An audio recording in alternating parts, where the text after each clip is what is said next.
కశ్మీర్ పూంచ్ లో అమిత్ షా పర్యటిస్తారు. పెహల్గాం దాడుల పాక్ కాల్పుల్లో గాయపడ్డ బాధిత కుటుంబాల్ని పరామర్శించబోతున్నారు అమిత్ షా.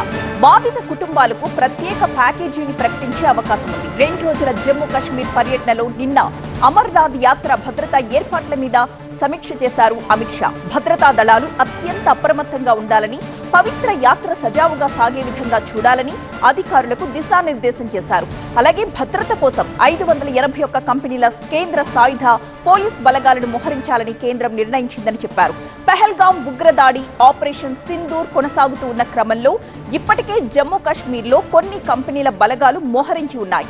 మిగిలిన 424 కంపెనీల సిబ్బంది వెంటనే యాత్రా మార్గంలో విధుల్లో చేరాలంటూ కేంద్ర హోంశాఖ ఆదేశాలిచ్చింది. యాత్రా మార్గంలో 42,000 మంది జవాన్ల భద్రతని పర్యవేక్షించబోతున్నారు. సిఆర్పీఎఫ్, సిఐఎస్ఎఫ్, బీఎస్ఎఫ్, ఐటీబీపీకి చెందిన జవాన్లతో భద్రత కల్పించబోతున్నారు.